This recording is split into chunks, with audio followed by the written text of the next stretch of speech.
This week on Mill Street, we do some quick Asian dishes. We start with a Vietnamese meatball and watercress soup. You can make it in less than half an hour. Then a stir-fried chicken with handfuls of basil. It's great. And finally, inspired by the cooking of Burma, we do a coconut cashew cake. It's a one-layer cake that redefines the meaning of dessert. So stay with us for some quick Asian suppers right here at Mill Street. Funding for this series was provided by the following. Ferguson's proud to support Milk Street and culinary crusaders everywhere. For more information on our extensive collection of kitchen products, we're on the web at fergusonshowrooms.com. For 25 years, Consumer Cellular's goal has been to provide wireless service that helps people communicate and connect. We offer a variety of no-contract plans, and our U.S.-based customer service team can help find one that fits you. To learn more, visit consumercellular.tv.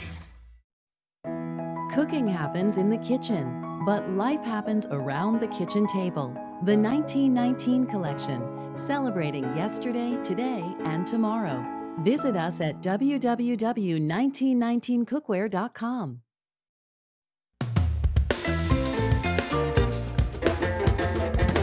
So here's the question. What place in the world would be the best place to get an authentic recipe for Vietnamese meatball and watercress soup? And the answer, of course, is Lowell, Massachusetts. So we were cooking a few months ago with a Cambodian family there, getting some great Cambodian recipes. And the cook, the mother, decided to throw together something quick just while we were waiting for dinner. And it was this recipe. And she did it in like 25 minutes. She just threw it together. This is her sort of mac and cheese, spaghetti with butter recipe.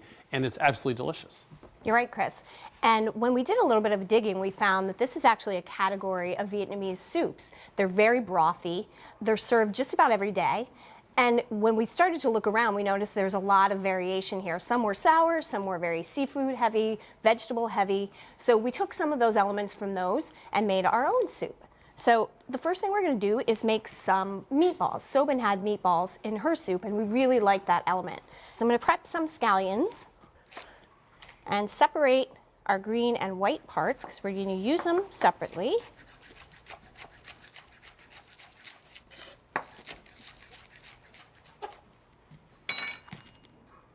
And the white parts are actually going to go into our meatballs, so we're going to chop these down pretty fine so that we don't have big chunks of scallion. So I'm going to go through them once.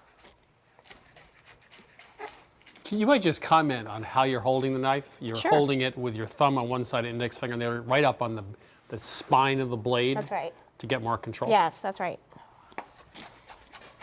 We're just going to go back through and really get them down pretty small. So now we're going to move on to the meat part. This is 1 pound of ground pork meatballs here, not beef meatballs.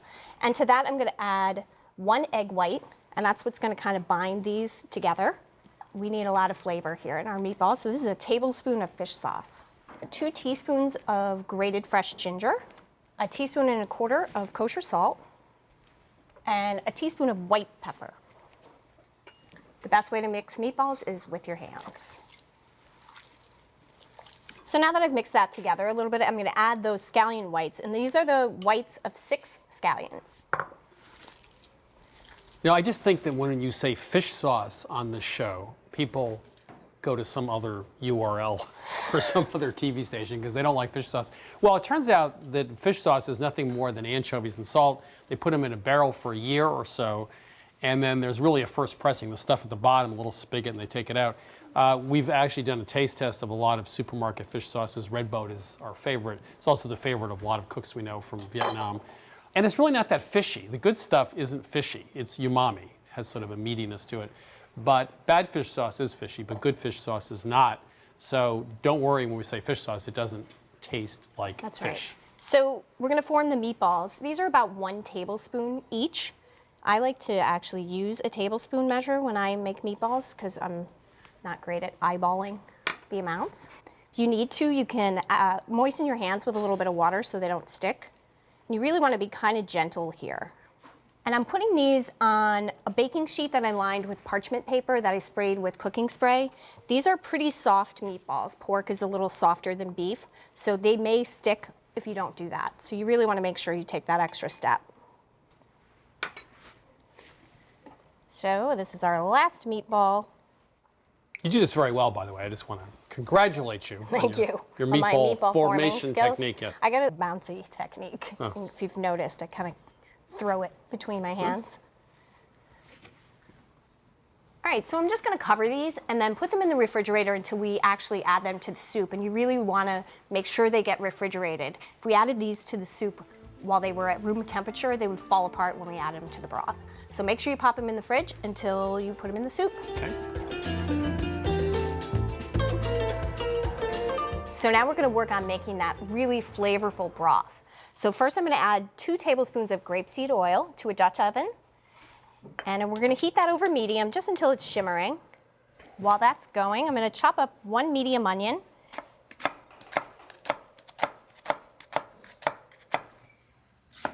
This is Lynn's instant coarse chop. We don't put a lot of stress on our chopping here at Milk Street. Well, because there's no point. You don't need to for this soup. Exactly. Right. You know, we don't need specific sizes. We're not doing brunoise or micro dice. I love the way you say that. Was there a certain amount of antipathy in your voice when you said micro dice? I don't know. I'm with you. Right? Coarse and quick. Absolutely.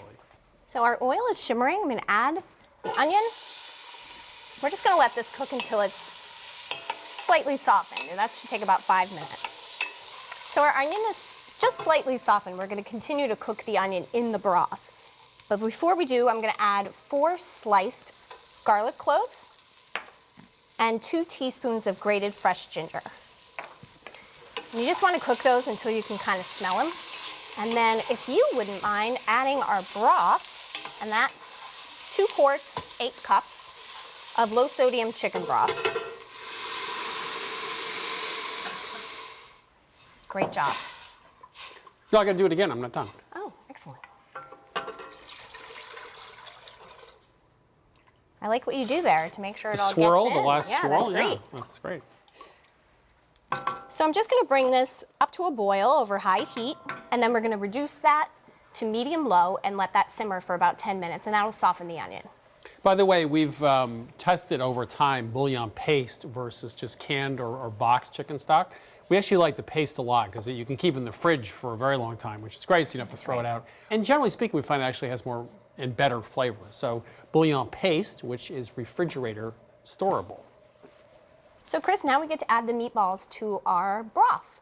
Now remember, these were refrigerated so that they won't fall apart when we add them. You still want to kind of add them sort of gently, so I usually just use my hands. Because you can get your hands down in and drop them pretty close to the broth. They don't bounce. We're going to bring this back up to a simmer and then cook these for about 8 to 10 minutes. And you want to make sure you're just maintaining a gentle simmer. If this boils too hard, those meatballs are going to break up in there. And then cook them until they're cooked through, and that should be about 160 degrees at the center. So now that it is off the heat, we're going to add 1 bunch of watercress. This is 4 cups of watercress cut into 1.5-inch pieces. If you can't find watercress at all, you can substitute with spinach, baby spinach. Just chop the leaves before you add them. And then I'm going to add 2 tablespoons of fish sauce. We're just going to stir this around and let this sit for about a minute until these greens wilt. So we're going to finish this off with a little brightness. So this is 2 tablespoons of lime juice. And then we're going to add those scallion greens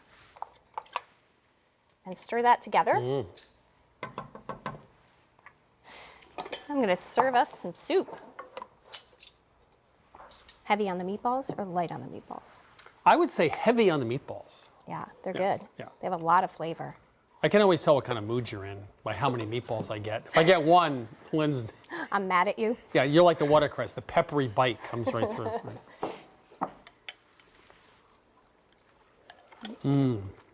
That is It's fresh, it's light. Of course, it has the pork meatball as well. I mean, this is dinner. Now, you make this all the time, right? This is, in fact, Lynn's go-to supper, right? I make it like once a week. It's also great when you're sick. It's like chicken soup. Makes me feel so much better.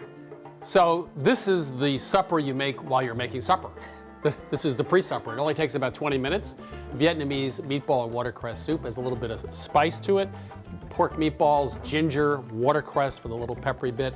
Very simple to make, and it's your go-to supper. It is. Nice job.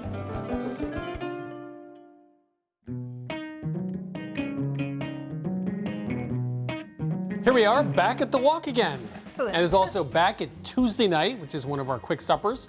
This is the stir-fried chicken with snap peas and basil, and all the work's been done because everything's been prepped, which is 99% of doing a stir-fry. Yep. So the key to a good stir fry is having all your ingredients prepped and having a searing hot wok. So what we're going to start with is cranking the heat up to medium-high, if you don't mind. And it's going to take about 3 minutes for the wok to get the necessary heat that we want.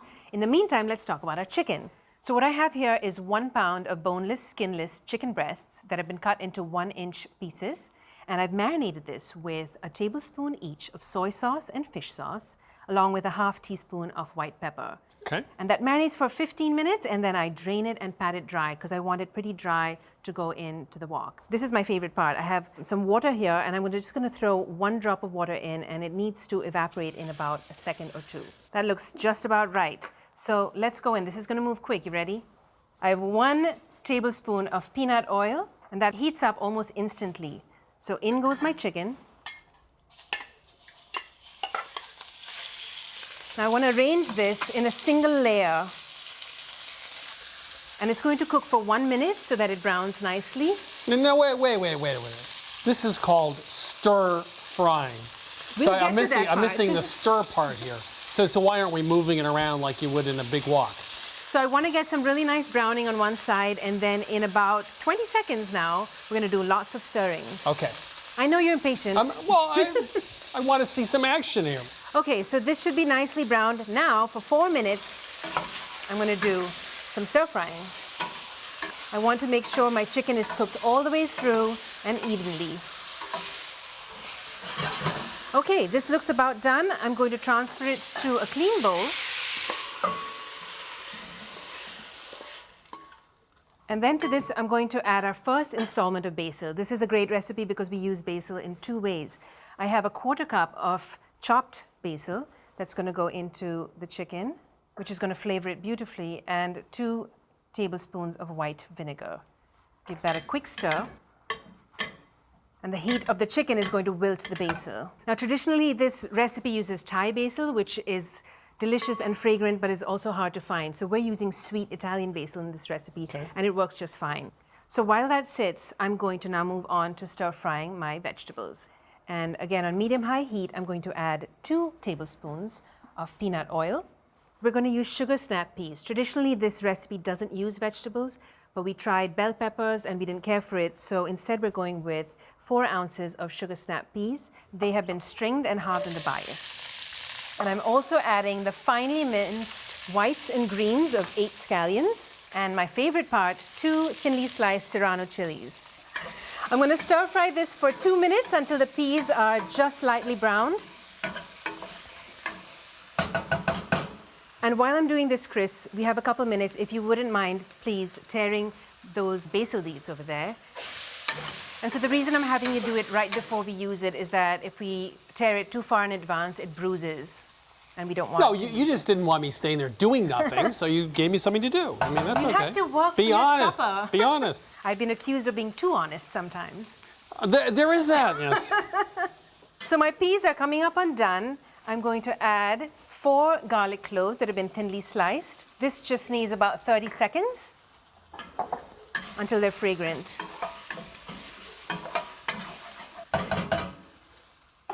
We are almost done. I have a tablespoon of white sugar, the scallion chops cut to 1 inch from 8 scallions, and my chicken.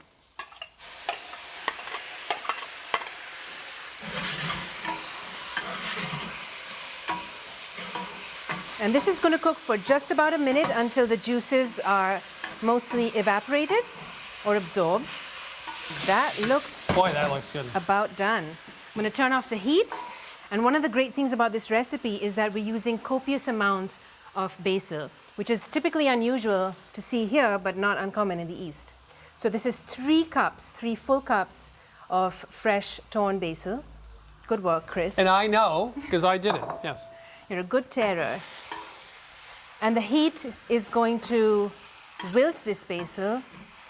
We're using it almost like a vegetable.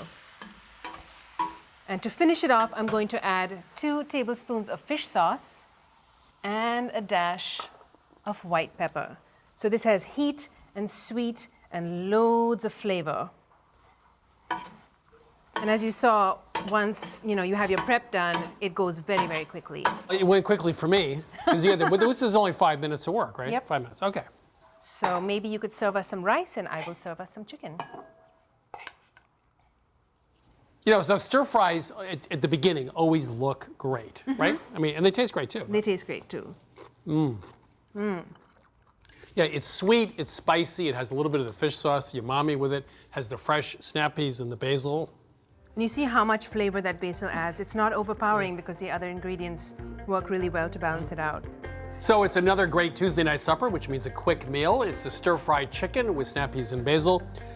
Took 5 minutes to make, a little bit of time to prep for that. But it's delicious, it's sweet, sour, salty, and lots of heat too. So thank you very much. Thanks, Chris. Enjoy.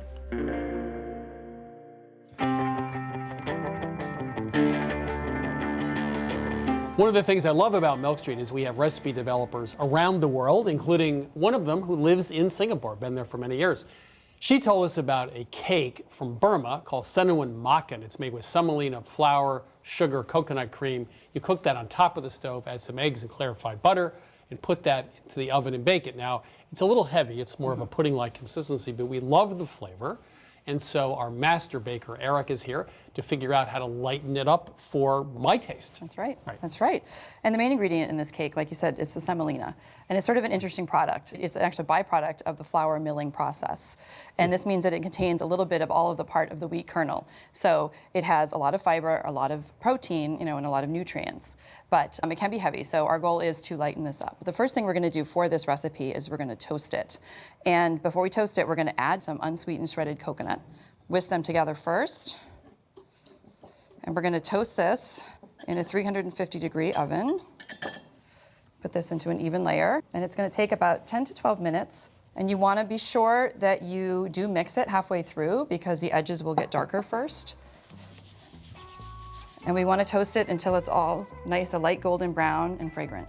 Okay. Okay. Okay, Chris, I've just taken the semolina and the coconut out of the oven and I transferred it to this bowl. It's really, really hot still, and you can smell it. It smells really nice. The coconut smells wonderful. And, instead of the traditional method of sitting over the stove and stirring this for a long time, we actually are just going to add coconut milk to this hot mixture and let it sit, and it's going to soak up all of the coconut milk and it's going to soften the semolina. And we're going to use 1 14-ounce can of coconut milk. You want to be sure it's full-fat coconut milk. So I'm just going to stir this in. That's what I love about you. You say don't use the low fat. I mean, that's good. That's... Gonna scrape this out. Now you have some real baking cred. Right, exactly. Use the full fat. I will, always. You want to be sure to shake it in the can real well because the coconut fat will separate out. And that's it. And we're just gonna let this soak for 15 minutes and you're gonna come back and you're gonna see it's gonna be nice and thick and almost all that liquid's gonna be absorbed. So this is like soaking cornmeal in hot water. It's the same thing. You make sort of a mush out of it. Exactly. Okay. Okay, so it's been 15 minutes, and as you can see, it's gotten nice and thick. See that? Yeah, it's really absorbed. That semolina really soaks up all that coconut milk. And now we're gonna go ahead and make the rest of the cake batter. This is a really, really simple, it's probably one of the easiest cakes, honestly, that I've ever made. So we're gonna add a cup of light brown sugar. So I'm gonna whisk that in. Okay, and now I'm gonna add 3 large eggs. So this is dump and stir. Literally, I mean, really. I like. Yeah. Yeah, it is so much easier than the other method and they would do it as sort of a 2-stage. They sort of made a porridge and then baked it. And we sort of cut out that whole first step. Okay, and now I'm gonna add 4 tablespoons of melted salted butter. And we're going to add baking powder. We're going to add 1.5 teaspoons of baking powder. And this is what gives the cake that nice light rise that you like so much. You're making fun of me that I like light cakes? No, I don't. Who doesn't like light cakes? And 1/2 teaspoon of cardamom, because this is a nice traditional flavor. It really adds a lot of fragrance. You can smell that already. And 1/2 teaspoon of kosher salt. And that's it, we're done. It's baked, it's ready to go. We can just eat the batter out of the bowl. Right. You hand me the pan we Sure. have prepared here. It's greased and lined with parchment paper. It's a 9-inch cake Okay, I ask you a pan. question. You are a professional baker. When someone says the pan is greased, what does that mean? It means you spray it? Does it mean you put soft butter on it? You put melted butter on it? What does grease mean? Well, a lot of times it's any of those options. Oh. For this, we've sprayed it with pan spray, but I prefer to use softened butter because it clings to the side of the pan a little better. Okay. So I'm just going to pour this in.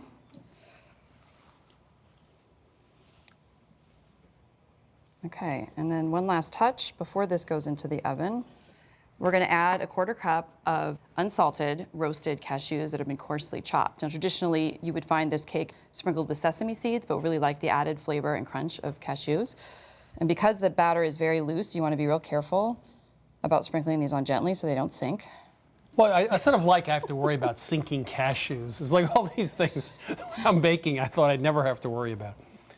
And then finally, we're going to add 2 tablespoons of more of this unsweetened shredded coconut. So I assume unsweetened is key, because that sweetened stuff yeah. is nasty. It's very Right. sweet. Yeah, it's going to add way too much sugar to this, and we want it to really balance out the flavors. Okay, so I had turned up the oven to 375 degrees, which is the right temperature for this cake. And we're going to bake this for about 30 minutes. And we're going to check it long before it's done, I hope. Okay, Chris, so it's out of the oven. It's been cooling for 20 minutes. As you can see, the cashews did not sink. It smells amazing. I can smell the coconut. I'm really excited. It really looks great. It does. It looks fabulous. So I'm just going to run a knife real quick around the edges to loosen the cake from the pan. Okay. And I'm going to flip it out. Do you ever get nervous in this part? This part? Never. Maybe a little. Not today. Okay, I'm just going to flip this out onto the wire rack. Beautiful. Oh, look, I didn't even have to take the parchment off. It's amazing. Well, aren't you special? See, you greased the pan so well. I'm just going to invert this onto our serving platter carefully.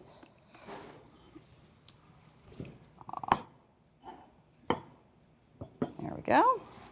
Now, we're going to go ahead and eat this warm because I know that you're impatient and you really want to try this. Yes. But I think it's really, really good at room temperature. If you let it cool for another 2 hours, it would be great. And also, it's actually really good in the fridge.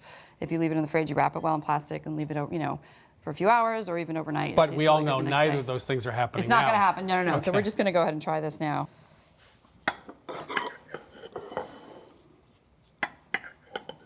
This cake is so moist. There we go. And here we have some very lightly sweetened whipped cream, which is a really nice garnish. So it looks great. Yeah. And also it's dump and stir, so. It is. Oh, So it's got the richness and the moistness of a pudding, but the lightness of the cake. this is a magic cake, because it looks like it has a sort of pudding-like heavy consistency, but it's even lighter than a box cake. I mean, it's really light. Cardamom, coconut, cashew. How can you go wrong? No. What's better than an A? A+. A+. So inspired by a recipe from Burma, this is our coconut cashew cake. It's a dump and stir cake. It's incredibly light, has fabulous flavor. Right. Excellent job. You can get this recipe, all the recipes from this season of Milk Street at milkstreettv.com. And I suggest you go get this recipe in the next 10 seconds. It's delicious. Funding for this series was provided by the following. Ferguson's proud to support Milk Street and culinary crusaders everywhere. For more information on our extensive collection of kitchen products, we're on the web at fergusonshowrooms.com. For 25 years, Consumer Cellular has been offering no-contract wireless plans designed to help people do more of what they like. Our U.S.-based customer service team can help find a plan that fits you. To learn more, visit consumercellular.tv. Cooking happens in the kitchen, but life happens around the kitchen table. The 1919 collection, celebrating yesterday, today, and tomorrow. Visit us at www.1919cookware.com.